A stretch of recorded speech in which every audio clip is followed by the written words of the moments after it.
The views and opinions expressed in this program are those of the participants and do not necessarily reflect the views of BronxNet or the program underwriters.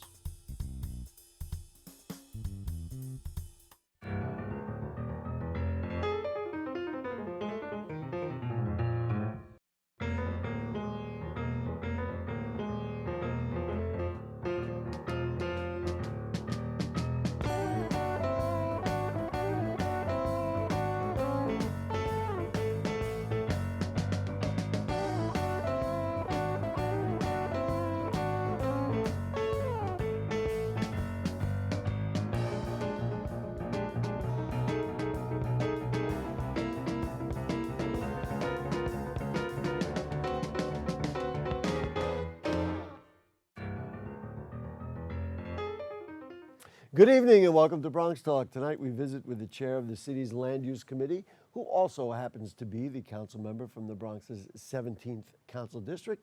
Includes the Bronx neighborhoods of Concourse Village, East Tremont, Hunts Point, Longwood, Melrose, Marsania, Port Morris, and West Farms. We'll talk with him about a range of developments on Hunts Point, also prospects for the Southern Boulevard rezoning, his bill to ease the crunch on homeless families, and a whole lot more. Please join me in welcoming back to BronxTalk, Councilman from the 17th District in the South Bronx, the Honorable Rafael Salamanca Jr. Councilman, nice to have you. Gary, thank you for having me. Let's start off, actually I didn't put it at the list, but let's start off and just recount what happened with the siting of a jail that's going to, it looks like going to end up in Mott Haven.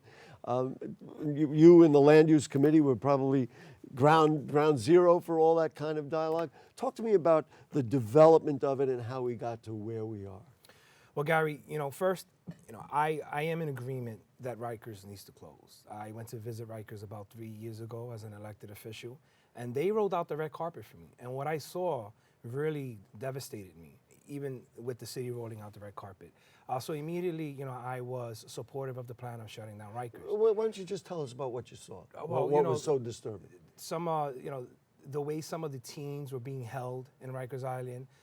It was extremely warm that day. It was extremely hot. Some of the cells, the faucets weren't working. Just in the conditions, it was dark, it was dingy. It just didn't feel safe. And this is me walking in with my colleagues with security around us. Right. And so leaving out of there, I knew that we needed to do something, and I needed to lend my voice to shutting down Rikers. And so, a little time went by. And about a year and a half ago, I get a call that the mayor's office is going to make an announcement that he's shutting down Rikers, which was really excited to hear. But then, I come to find out that there were going to be only four boroughs that were going to get a jail. The borough of Staten Island was not part of a plan of getting a jail. And what really, really upset me was that the location in which they picked in the borough of the Bronx, which is in the Tow Pound. Now, that's not my district, but it's literally across the street from my district. The yellow lines separate my district from the Tow Pound. And what was frustrating was, I believe in transparency. I believe in allowing the community to have input. And what the administration did was they made an announcement that they're going to shut down Rikers, and they've already chosen the location. So there was really no community engagement in that process. The decision was already made, and then they moved forward as to what this facility would look like. Time went by. I came out publicly against this plan. So did the Bronx Borough President Ruben Diaz. So did the Congressman. It was pretty widely rejected. Yeah, the community board, the Diego Beekman community, and I felt. The Littman Commission made a recommendation as to how to shut down Rikers. First, reduce the population in Rikers, which was with the criminal justice reforms that were done in Albany, that population would be reduced. And second, they recommended that if a new borough facility were to be built, it be attached next to the courthouse or a civic center. Now, Queens, Manhattan, and Brooklyn all have facilities that are attached to the courthouse. And those are, as I understand, already structures are already there. The structures are there. Some are going to be rebuilt, some are going to be remodeled, but they're not getting a new jail. You know, the structure it's there. The borough of the Bronx is the only borough that was going to get a brand new jail. And my recommendation to the mayor was, hey, there's 2 pieces of land behind the courthouse. Why not build a jail behind the courthouse based on the recommendations of the Littman Commission? Now, there were a few barriers. First, the 2 lots, one lot belonged to the city, the other belonged to the state. And the governor's office was willing to hand that site or that land over to the state, but the city needed to make the request. And the city did not want to make a request. And second, the local member was not in favor of that jail there. Meaning specifically Vanessa Gibson. Yeah, Councilmember Gibson. And so, you know, the mayor turns around and says, listen, why should I go through that frustration of trying to get this lot from the state and the local member is not in favor of it when I have a tow pound that's a city-owned lot and the local member is supporting. Specifically, Councilmember Ayala. Is supporting this plan. And, you know, I have to give Diana Ayala props, kudos. You know, Diana knew that Rikers needed to be closed. And she saw firsthand the difficulties in building this jail, this new facility behind the courthouse. And she knew that if the Bronx tow pound was not approved, and then Rikers would not have, the reality of shutting down Rikers would not have happened. And so Diana— You think it would have hinged on that, and that's a fascinating thought, is that because that was ultimately approved, that because Councilmember Ayala supported it, and then that came with all the, you know, kind of the leverage that gave to it, that was the reason that it was going to be approved. And if it wasn't approved, or if, for example, they had picked the area near the courthouse and Councilmember Gibson was not for it, the whole deal would have fell through? You know, we believe in something called member deference in the council, but members don't have veto power. You know, that's something that when the Speaker, Johnson, became Speaker and he sat down with me on taking over the Lands Committee, we were very clear. If a member is going to say no to a project, it's not no because they choose not to. It's no, and these are the reasons why they're voting no on this project. And so, you know, the vote went as is. As you know, it passed in the council.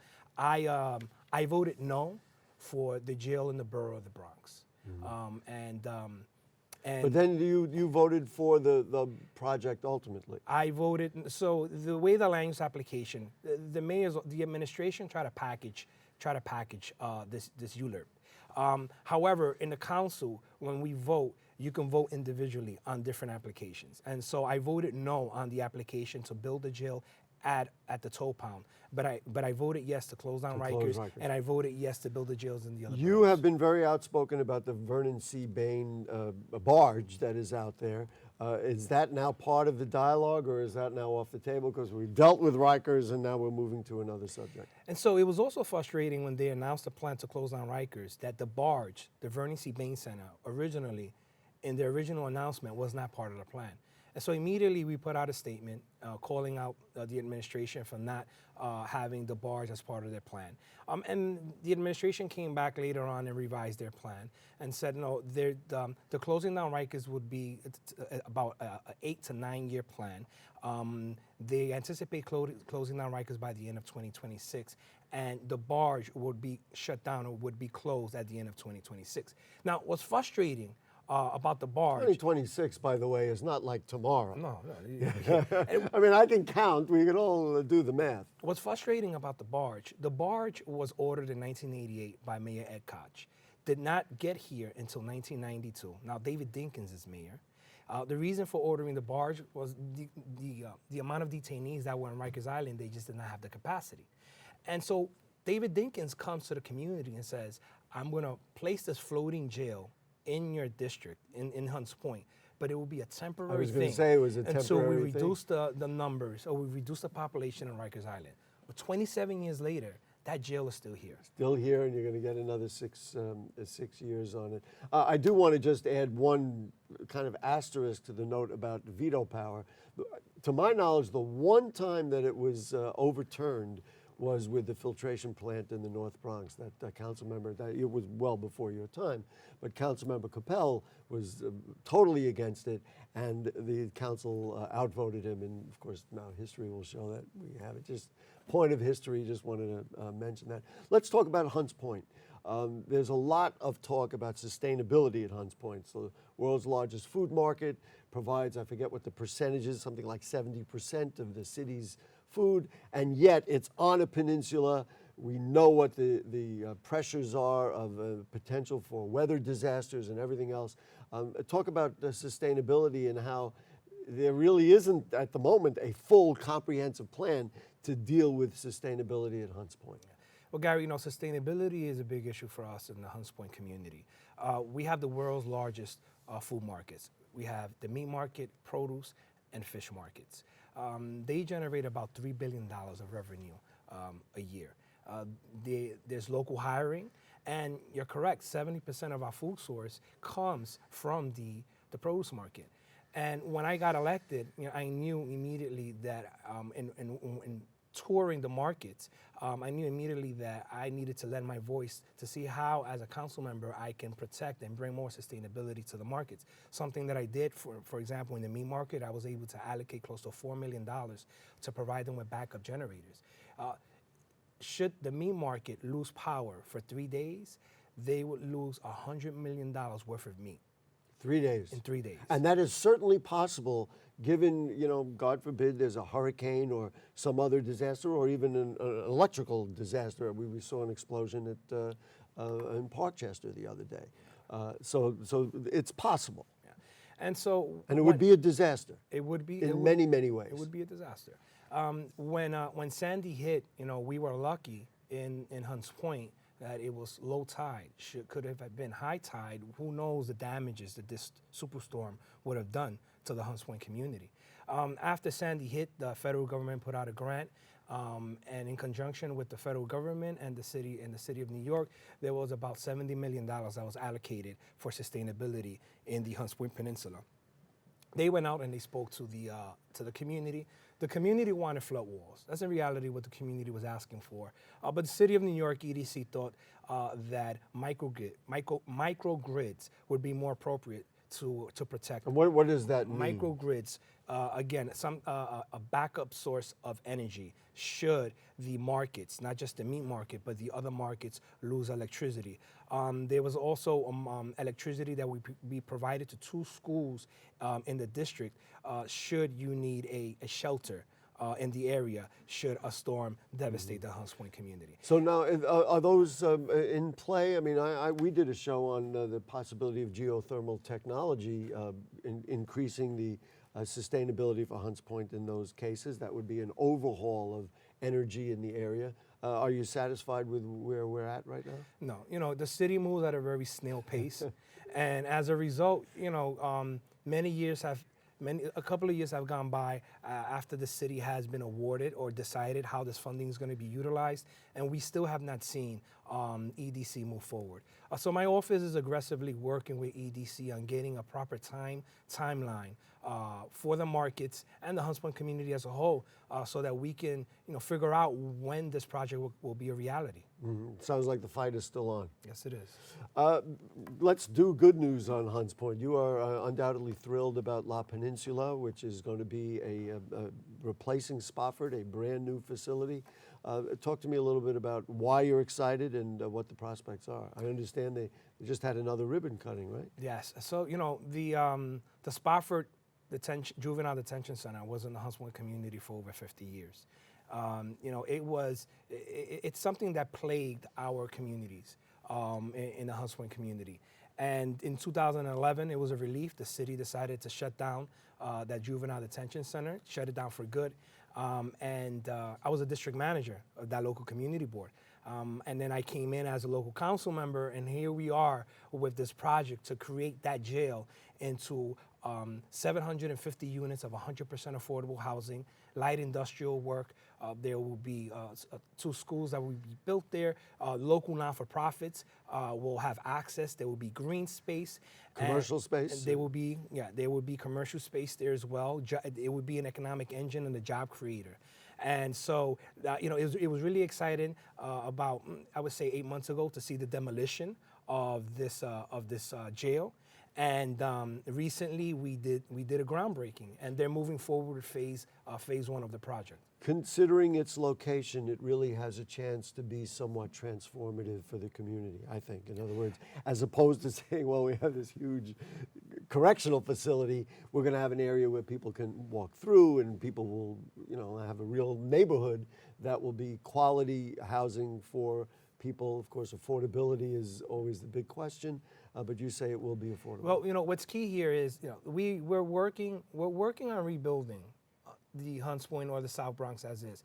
But what's key here is to ensure that we're building responsibly and we're not displacing families. The Metro North is coming about 2 blocks down from the Spofford project, La Peninsula. And so when we negotiate, I want to get you to stop saying the Spofford project. It's gone, the La Peninsula. That's what we want. When we negotiated this project, we wanted to ensure that there were different levels of income for rent so that residents in the community would qualify. There was a homeless set aside, and there would be rents as low as about $380 per month. We also ensured that we brought in mixed income. We have working families who are in our communities and are looking for housing. And we need to ensure that we're not forgetting about them as we're negotiating these projects and we're building. The whole notion of having that Metro North station really makes it easier to get into Manhattan. It also makes it easier to get other places. And let's be real, people work in all different places. They don't only work in Manhattan. They could work north of the city as well. Let's talk about Southern Boulevard. Now, the Southern Boulevard, let's see, they got a new bid director at the Southern Boulevard bid. The rezoning and the rezonings, plural, not only in the Bronx but throughout the city are controversial. What's your vision of what's going on at the Southern Boulevard rezoning? Well, right now, we're waiting on the city to come back and give us some reports that we've requested in terms of certain locations that they're proposing to change the zoning on. But the reality, is in my negotiations with the city, or just in my conversations with the city, no negotiating, my conversations with the city, I want to see a lot of downzoning in my district. That area of Southern Boulevard and that part of the district, the last real zoning that it had was in 1961. Wow. And so you have areas where you have 2 and 3 family homes that are zoned for an R7. An R7 is buildings that can come in 6, 7, 8 stories high. And you have individuals, developers that are coming in, buying lots between 2 family homes. They're building these massive buildings right between, killing the character of the neighborhood. Something, that I am also concerned about is displacement. When you start speaking about rezonings, you start getting these developers that are moving in, picking up land just on the assumption that there will be something coming. And so I'm in the co-sponsor of a bill with Public Advocate Jamani Williams. I was just going to ask you about that bill. Well, I am requesting that the city do a racial impact study, and we want to know what are the real effects of a rezoning. What's interesting is when the city does rezonings, and they've done rezonings in Jerome, they've done them in Far Rockaways and East Harlem, they do not go back and do an actual study of displacement and what has happened in that community after you rezoned. And there's speculations of rezoning, there's fear in the community, and rightfully so. And so I am here. I've requested this information from the city, and I've made it very clear. If they cannot provide a racial impact study, this Southern Boulevard rezoning is dead on arrival in City Hall. Your position as chair of land use would come in handy, I would presume. Yeah, I would think so. Okay. Well, that's a fascinating thing. I know that the public advocate felt very strongly about it. I wasn't aware that you had signed on to that concept, but I think it provides some sensibility in the notion of doing these rezonings and creating new housing or commercial areas, et cetera. Let's talk about the notion of housing. The city's homeless numbers are through the roof. The thought, and I think about it every day, what do they say? Throughout the city, 10% of the kids go to school, and public schools are from shelters. In the Bronx, it's 20%, which is just an unbelievable number. So in every class of 30, you've got 5 or 6 kids who go to school from shelters. You have a bill out there that's still being debated, I guess it's Intro 1211, about creating or requiring 15% of all new housing to be set aside for homeless people. Where is that bill at? Is it reality? Well, Eric, last night, 62,000 individuals slept in a shelter bed. And about 24,000 of those individuals went to school this morning. They're part of the public school system, And as we are— It's a striking number. And as we are moving forward and we are building affordable housing throughout the city of New York, we need to ensure that we are setting aside housing for the most vulnerable populations, and that is our homeless families. We have about 15% of homeless families are working families ready for independent living, and we need to ensure that we're providing them with adequate housing. And as the chair of the Land Use Committee, I'm there in the table. I'm watching how some of these deals are being negotiated, and to see the pushback from certain communities where there are projects that are coming in and they do not want any homeless shelters, and they don't want to provide homeless families with housing in these new developments, and these families are coming from their communities. I felt that I needed to do something. And so, therefore, I put this bill in. It's called Intro 1211, which will require every development that's getting city dollars that they have to set aside 15% of their units for homeless families that are ready for independent living. You think this will ease kind of the feeling that our neighborhood is being inundated because these families would then be integrated in new housing? Yeah. In other words, that's what I'm hearing from you. That's what one of the agendas is. Look, this bill is not going to resolve the homelessness crisis that we have in the city of New York, but it will make a dent. What families want is they want sustainability. They want permanent housing. A child that goes to school and comes back not knowing if they're going to be in that same apartment has an effect on their education. And what better way— And productivity in the long run, for sure. What better way to give them that confidence by knowing that they have a permanent apartment? Let's talk some of the numbers then. Number one, who pays for it? Is there a price tag on the because it would presumably be subsidized in some form? Well, it would be subsidized. We were thinking about Section 8 vouchers, but the reality is that the city's spending about $3,600 a month per family to house them in one of these shelters, these cluster sites. Doing our math, sitting with the city, we will be able to reduce that number, not by half, but significantly amount where we will be saving the city dollars, not paying way above market rate for these apartments that they're housing these families, and also we're putting families in a permanent apartment. Will developers play ball? Because many developers have said when it comes to even affordability, if you want me to build this, I'm not going to do it unless I can make back. And then all of a sudden you get into the dialogue about, the city's going to have to overpay to subsidize homeless families. I've made it very clear. I've met with some of the developers. If you're asking for the city of New York to help you build this project and you're getting a developer fee, you're going to set aside some of these units for homeless families. Let's talk a little bit about the 1.5 million packages a day during the holiday season. It's probably more. Go through our I guess through the city, and that's quite a number. The trucks rumble through our streets. We know that Fresh Direct was added to the South Bronx. Talk to me about either whether it's bill, whether it's legislation. What do we do about trucks rumbling through neighborhoods? Well, Fresh Direct is not in my district, just to be clear. I represent a portion of the Port Morris community. I also represent all of Hunts Point. We get an average of about 15,000 trucks that come in and out of the Hunts Point Peninsula a day to bring in goods or to ship out the goods. The state, with the Sheridan Expressway project, which is almost completed. They've converted the Sheridan Expressway into a boulevard. You should swing by. It's beautiful now. You can physically cross the street and have access to Starlight Park.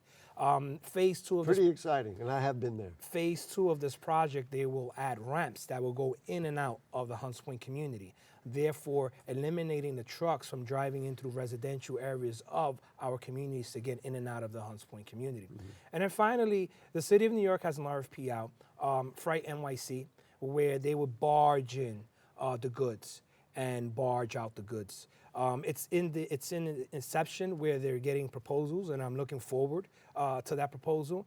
whenever the city of New York comes with a proposal that would eliminate truck traffic without eliminating jobs, is a win-win, and we need to hear them out. I'd always thought, just kind of an aside and a general look at traffic in the borough of the Bronx, that I see trucks in neighborhoods or on streets where they just have no business being there. They're using it as a way to either get around some highway that they might be stuck on, or whatever, either they're lost.